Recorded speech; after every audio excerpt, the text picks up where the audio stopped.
ప్రభువైన యేసుక్రీస్తు నామంలో మీకు అందరికీ ఉదయకాలపు శుభాభివందనాలు తెలియనారు. ఏదైనా ఇబ్బందిలో ఉన్నారా? మరి ఎందుకనో అలా కూర్చొని ఉన్నారు? మరి దినమంతా ఎక్కడికి వెళ్లకుండా మరి ఒకే చోట కూర్చొని ఉంటున్నారు. దేని వల్ల లేకనా, లేకపోతే పనులు చేయడానికి ఇష్టం లేకనా? ఒకసారి కూడా మరి దేవుని సమస్య చెప్పి చూడండి. ప్రార్థన అనగా ఏదో జైల్లో పెట్టినట్టుగా ఏదో ఇబ్బందిగా కావాల్సి చేయాలి కదా అని అలా దేవుడితో మాట్లాడి ప్రేమగా మాట్లాడే ఒక సందర్భమే ప్రార్థన. మనకి స్నేహితులతో చెప్పినట్టుగా చెప్పడమే ప్రార్థన.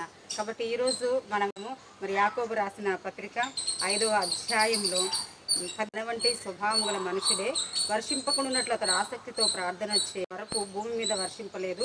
అతడు మరలా ప్రార్థన చేయగా ఆకాశము వర్షమేను. ఆమేన్. ఎంతో గొప్ప అద్భుతమైన మాటలు. 2వ రాజుల ఏలియా గారి గురించి, తన శిష్యుడైన ఎలీషా గారి గురించి రాయబడి ఉంటాయి. 2వ రాజుల గ్రంథం మొత్తం కూడా మీరు చదవచ్చు. మొదటి అధ్యాయం నుంచి చదివినట్లయితే దైవ సేవకుడు అండి, దేవుని ఆత్మ కలిగిన దైవచనుడు. మరి సముద్రమును 2 పాయలుగా చీల్చాడు. తన దుప్పటితో కొట్టగా, అంటే తన దుప్పటి ఉన్నది, తన దుప్పటిలో అభిషేకం ఉన్నది, అంటే వస్త్రములో అభిషేకం ఉన్నది. అపోస్తలుల కార్యములు మనం చూస్తే కూడా ఆ యొక్క వారి చేతి రుమాలు అంటే కట్టుల్లో అభిషేకం ఉన్నది.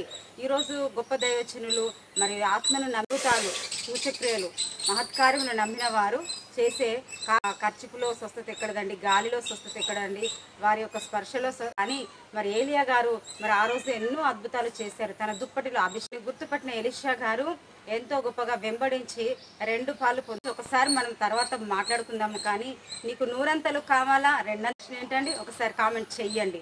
100 పాలు అంటే ఒకే అదే నువ్వు 2 పాలు కోరుకున్నట్లయితే 100ను 2 సార్లు చేసి చూడండి, 200. ఒకసారి కామెంట్ చేయండి. ఈరోజు 100% కావాలా, 2 పాలు కావాలా? ఏలియా మన వంటి స్వభావము గల మనుషుడే. అంటే మనలాగనే అతనికి చింత, అలాగనే అతనికి ఎవరైనా అన్నప్పుడు మరి డిప్రెషన్, మనలాగనే ఆవేశం అన్నీ ఉన్నాయి ఏలియా గారికి. కానీ అతడు ఆసక్తితో ప్రార్థించాడు. ఏం చేస్తున్నాం? అద్భుతము చూడాలి అని ఉన్నదా? ఆసక్తితో ప్రార్థించాలి. చిన్న చిన్న నేనేమీ సాధించలేను అనుకోకుండా ఆసక్తితో వర్షింపకూడదు అని ప్రార్థించాడంట. ఎందుకంటే జనాలకి దేవుడి వాల్యూ అర్థం ఏ విధంగా తిప్పుచున్నాడో, కాలంలో ఋతువులను ఏ విధంగా క్రమపరుస్తున్న అర్థం గాలికి వెళ్తుంది వర్షం అనుకుంటున్నారు కదా, అందుకని వర్షాన్ని ఆపడానికి ప్రార్థించాడు.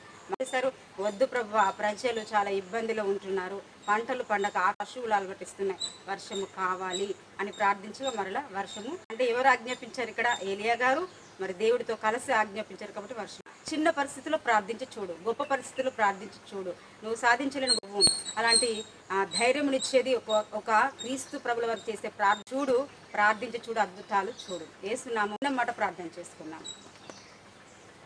మహోన్నతుడ, సర్వశక్తి గల మంది బిడ్డలైతే ఏలియా మన వంటి స్వభావం గల మనుషుడే, కానీ అతడు ప్రార్థింపగా అని ఒక ప్రకృతిని అతడు శాసించగలిగిన శక్తి అతనికి వచ్చి నా ఇంటి పరిస్థితులు నా మాట వినట్లేదు, నాకున్నవారు నా మాట వినట్లేదు, నేను ఎక్కడికైనా వెళ్ళినప్పుడు నా మాట వినట్లేదు, ఏదైనా సమస్య వచ్చినప్పుడు ఇతరులకేమో ఆసక్తితో ప్రార్థించే మనస్సు వారికి ఇవ్వండి.